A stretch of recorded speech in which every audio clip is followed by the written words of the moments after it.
Bike রাইডার্সদের কাছে একটি সমস্যার সমাধান হতে যাচ্ছে এই ভিডিওটির মাধ্যমে। যারা পাহাড়ে বাইক চালাতে পছন্দ করেন কিন্তু বাইক ড্রাইভ করে শিলিগুড়ি অবধি যেতে সমস্যা, তাদের জন্য হিমালয়ান এক্সপ্লোরার ভালো সমাধান। হাই কোয়ালিটি সম্পন্ন নানান বাইক রয়েছে। প্রত্যেকটি বাইকেরই আলাদা আলাদা প্রাইস। খুব সহজে এখান থেকে রেন্ট নিয়ে পাহাড় ভ্রমণ করা যেতে পারে। আমি নিজে আগে কখনো বাইক রেন্ট করে পাহাড়ে যাইনি। এই প্রথম আমি কেটিএম অ্যাডভেঞ্চার 250 নিয়ে শিটং ঘুরে এসেছি। খুবই সুন্দর সার্ভিস দিয়েছে গাড়ি, কোনো রকম সমস্যার সম্মুখীন হতে হয়নি। শিলিগুড়ি স্টেশন থেকে 10-15 মিনিটের দূরত্বে হিমালয়ান এক্সপ্লোরার। পরেশনগর, সেবক রোড, সমীর রয় সরণিতে অবস্থান করছে। এখানে গাড়ির সঙ্গে দুটো হেলমেট ফ্রি এবং লাগেজ বাঁধার জন্য দড়িও দেওয়া হয়। তো এখানে আমার বাইকটি পার ডে 1500 টাকা করে নিয়েছে। আমি যেহেতু প্রথম রেন্ট নিয়েছি, তাই আমার মধ্যে কিছু প্রশ্ন রয়েছে। সেই প্রশ্নের উত্তরগুলো আমার মনে হয় জানা দরকার। তো এই প্রশ্নের উত্তরগুলো জেনে নেব এক্সপ্লোরারের ওনারের কাছ থেকে, এবং ওনার নম্বর আমি ডেসক্রিপশনে দিয়ে রাখবো।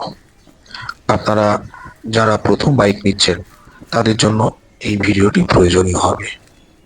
গুড মর্নিং, আমার নাম Pradyut Ghosh. I am the owner of Himalayan explorer Siliguri motorcycle rental service. And আমার সার্ভিসটা গত 8+ ইয়ার্স ধরে আমি এই প্রফেশনে আছি। অ্যান্ড বাইকিং প্রফেশনে মোটামুটি 15-16 বছর ধরে রাইড করছি। তো অ্যাক্রস দ্য কান্ট্রি আমি রাইড করেছি। নেপাল, ভুটান, আপার মাস্তাং আমার রাইড করা, লেহ লাদাখ বা অরুণাচল, যেই সমস্ত হাই পাসেসগুলো হয় সেগুলো আমার সমস্ত রাইড করা, এবং রাইডিং প্যাশন থেকেই এই বিজনেসটাতে আসা। তো এবার আপনাদের যা কোশ্চেন আছে আমাকে বলুন, আমি হ্যাঁ বলে দিচ্ছি সেগুলো। হ্যাঁ, প্রশ্ন হলো যে যারা প্রথমে বাইক নিতে আসে, হ্যাঁ। যারা ফার্স্ট রাইডার হতে হয়, ওকে। তাদের একটা ভয় থাকে যে বাইকটা নিলাম কোনো ফ্রড হওয়ার সম্ভাবনা থাকে কিনা, আচ্ছা। বা গাড়ি কখনো খারাপ হয়ে গেলে সে তার দায় কে নেবে, এই একটা বিষয় থেকেই যায়। এইগুলোর কি করা, মানে আপনার কাছে কি আছে যে হঠাৎ করে রাস্তায় গেল, হ্যাঁ। গিয়ে একটু সমস্যা হলো তখন? হ্যাঁ হ্যাঁ, দেখুন আমি একটা সিম্পল অ্যান্সার দিই। হাতের পাঁচটা আঙুল যেমন সমান হয় না, প্রত্যেকটা মানুষও সেরকম সমান হয় না। এবার শিলিগুড়িতে আমরা যবে বাইক রেন্টাল স্টার্ট করেছিলাম, তখন হাতে গোনা মুষ্টিমেয় কিছু লোকই বাইক রেন্টাল চালাতো। মানে বেসিক্যালি যারা আমরা কিছু প্রফেশনাল বাইকার বা বাইক লাভার, যা বাইক রাইডার যাই বলুন না কেন, যারা ছিলাম, তারা আমরা দেখলাম, এবং আমাদের ক্লোজ ফ্রেন্ডদের যাদের বাইরের থেকে তাদের নিজস্ব মোটরসাইকেল নিয়ে আসতে অসুবিধা হতো, তাদের কারণে আমরা এই সার্ভিসটা আমরা আস্তে আস্তে দেওয়া স্টার্ট করলাম, এবং আস্তে আস্তে এটাকে বিল্ড আপ করেছি। তো আজকে এখন আমাদের দেখা দেখি অনেকেই এই ধরনের বিজনেসে আছে। এবার তাদের মেন্টালিটিটা একটু ডিফারেন্ট। তারা এসেছে মুনাফা নেওয়ার জন্য। আমরা কিন্তু অনলি প্রফিটের জন্য স্টার্ট করিনি, আমরা একটা এজ এ সার্ভিস হিসেবে স্টার্ট করেছি, যাতে মানুষের হেল্প হয়। তো যখনই আপনি একটা বাইকারের থেকে বাইক নেবেন, বা যেখান থেকে আপনি বাইক নিচ্ছেন না কেন, আগে সেই কোম্পানিটার প্রোফাইলিংটা করুন, যে কোম্পানিটা কতদিনের, কোম্পানির ওনারটা কে আছে। আজকাল তো সোশ্যাল মিডিয়ার যুগে কিন্তু এভরিথিং, ফটো থেকে আপনি সোশ্যাল মিডিয়ার যে লিঙ্কগুলো, ফেসবুক প্রোফাইল, ইনস্টাগ্রাম প্রোফাইল, এই প্রোফাইলগুলো যদি ঘাটেন, তাহলে আপনি সেই ওনার, সেই কোম্পানির সম্বন্ধে অনেক কিছু জানতে পারবেন। আমি এটাও আপনাকে মানে আপনার এই ভিডিওর মাধ্যমে কিছু বলতে চাচ্ছি যে লাইক শুধুমাত্র সোশ্যাল মিডিয়া ইনফ্লুয়েন্সার বা ইউটিউবারদের কথাতে আপনারা যাবেন না।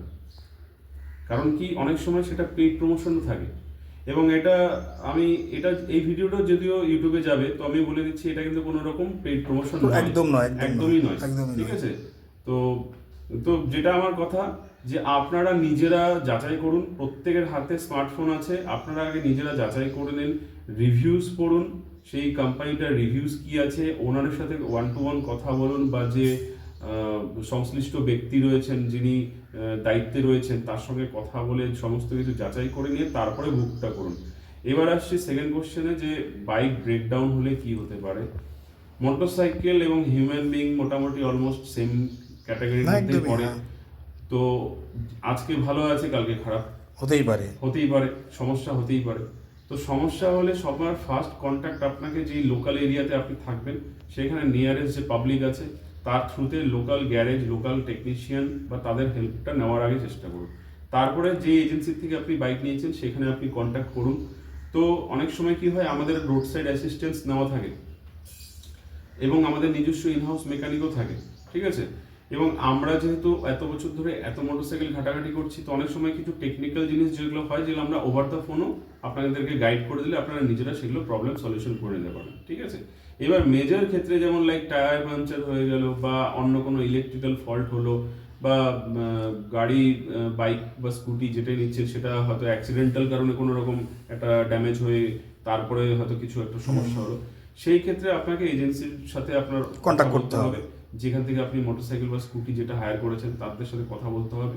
তো তাদের কিন্তু যারা যারা সার্ভিসটা প্রোভাইড করছে তাদের সাথে কথা বলে যেটা বেস্ট সুইটেবল অপশন হবে।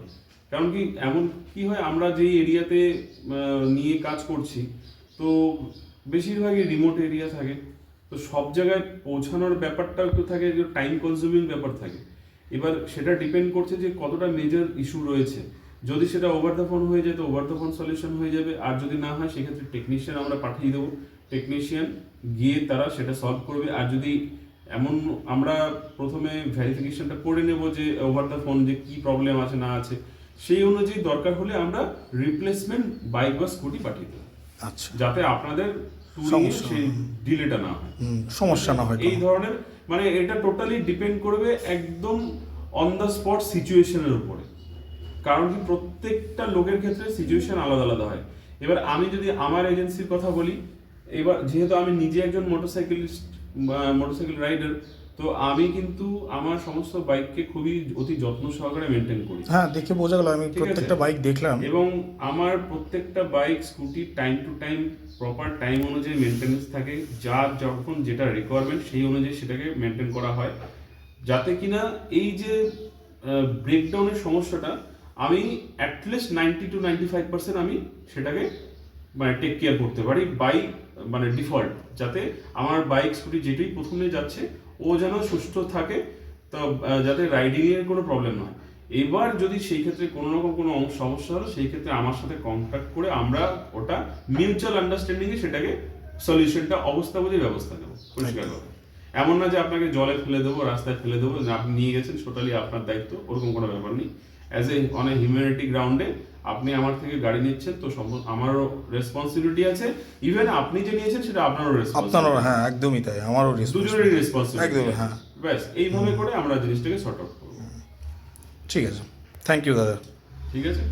আর আরেকটা, আপনি তো আমার, যখন আমি আপনাকে বাইকটা দিলাম আমি আপনাকে নিশ্চয়ই কিছু টিপস আপনাকে দিয়ে দিলাম। অবশ্যই টিপস দিয়েছেন, এবং কেটিএম রাস্তাঘাটে কেমন চালাতে হবে হ্যাঁ, সেটা তো অবশ্যই বলেছেন। জিনিসটা কি হয়, আমি যখনই কাউকে বাইকটা ডেলিভারি দিচ্ছি, স্কুটি ডেলিভারি দিচ্ছি, আমি কিন্তু তাদেরকে রাইডিং এর সেফটি টিপস, কিভাবে পাহাড়ে চালাতে হবে, প্রপার গাইড, একটা প্রপার গাইডেন্সটা দিয়ে দিই, ঠিক আছে। অনেক ক্ষেত্রে আমি কি করি, আমার কিছু কিছু ভিডিও করা আছে, সেই ভিডিওগুলো আমি আগে যারা বুকিং করে তাদেরকে আমি আগে থেকে ফরওয়ার্ড করে দিই। আচ্ছা আচ্ছা। তো তাহলে কি হয়, তারা সেইভাবে দেখে আসে, তা মোটামুটি 80% যে ওরা বুঝে যায় যে কিভাবে চালাতে হবে। এবার প্র্যাকটিক্যাল নলেজ দেওয়া এবং মানে সেটাকে গিয়ে ইমপ্লিমেন্ট করার মধ্যে অনেকটা তফাৎ আছে।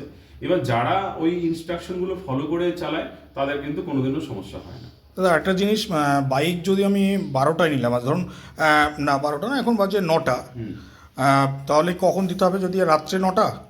হ্যাঁ, আমাদের রেন্টাল সিস্টেমটা কি আছে দেখুন, সিস্টেমটা আমার হচ্ছে পার ডে বেসিসে রেন্ট করি, পার ডে ডেট ওয়াইজ, ঠিক আছে, ক্যালেন্ডার ডেট ওয়াইজ রেন্টটা করি। এতে কি হয়, ওই টাইমিং এর ব্যাপারটা থাকে না কি, কারণ কি দেখুন এই হিল রোডে না অনেক জায়গায় ট্রাফিক জ্যাম থাকে, কোনো সময় হয়তো কোথাও রাস্তার কাজ হচ্ছে, তো এবার ফেরার সময় আপনি যে একদম এক্সাক্ট সেম টাইমে রিটার্ন আসতে পারবেন তার কোনো গ্যারেন্টি নেই। তো এই জন্য কি করা হয়, টাইমিং এর কোনো আমি ফিক্সড টাইমিং রাখিনি। আমার এখানে সকাল 8টা থেকে রাত্রি 8টা-9টা অবধি আমার ওপেন আছে। আপনারা যখন খুশি বাইক নিচ্ছেন, যখন খুশি বাইক রিটার্ন করুন, আপনাদের সেম চার্জই থাকবে। এমন না যে আপনি টাইমের পরে আসলেন বলে এক্সট্রা পেনাল্টি দিতে লাগছে বা কিছু দিতে হচ্ছে, ওরকম কোনো ব্যাপার নেই, ঠিক আছে। আপনি সকালবেলা আপনি নিচ্ছেন, সকালবেলা 8টার থেকে আমাদের বাইক ডেলিভারি শুরু হয়ে যায়, সামারে গরমের দিনে 7:30 থেকেও শুরু হয়ে যায়। তো অনেক সময় অনেক স্পেশাল রিকোয়েস্টে আরেকটু আগেও দেওয়া হয়। তো সেইভাবে আমরা দিয়ে দিই। সেটা ফোন করে যোগাযোগ করে আসলে হ্যাঁ, হবে। যোগাযোগ করে আসলে সেইভাবে কথা বলে আসলে হবে। এবং যখন সেটা রিটার্ন হচ্ছে, রিটার্নও আমরা মোটামুটি এই 9টা ম্যাক্সিমাম 9:30টার মধ্যেই আমরা টাইমটা রাখি, যাতে কিনা আপনারাও হ্যাসেল ফ্রি, আপনারা একদম সুষ্ঠু মতন আরামে আসতে দিলে কোনো তাড়াহুড়া যাতে না থাকে। কারণ অনেক সময় কি হয় যে আপনি ধরুন 10টার সময় গাড়ি নিলেন, আমি যদি এবার বলি যে পরদিন 10টা অবধি আপনাকে চার্জ করে দিচ্ছি, তাহলে আপনার একটা মাথায় হেডেক থাকবে এবং চাপ থাকবে যে আমাকে 10টার মধ্যে ইন করতেই হবে। এমনকি তখনই কি হয় যে যারা এই প্রসেসে কাজ করে তাদের কি থাকে যে টাইমিংটা থাকলো, এবং তারপরে যদি আসে তখন কিন্তু ওই পার আওয়ার বা পার 30 মিনিটস করে কিন্তু একটা এক্সট্রা পেনাল্টি ওরা চার্জ করতে থাকে। সেটা কিন্তু ঘুরিয়ে ফিরে দেখা যায় যে রেন্টালের থেকে বেশি চলে যায় অনেক সময়। হতেই পারে, এটা হতে পারে। নাও হতে পারে, হতেও পারে, কিন্তু বেশিরভাগ ক্ষেত্রে এটা হওয়ার চান্সটাই বেশি। তার জন্য আমি কোনো টাইমিংয়ের কোনো ফিক্সড টাইমিং কিছু রাখিনি। ঠিক। একদম ফ্রি মনে আপনারা গাড়ি নিয়ে যাচ্ছেন, ফ্রি মনে আপনারা রিটার্ন করবেন, ঠিক। তাড়াহুড়োর কোনো ব্যাপার নেই। ঠিক আছে দাদা, ধন্যবাদ দাদা। ওকে, ওয়েলকাম, থ্যাংক ইউ।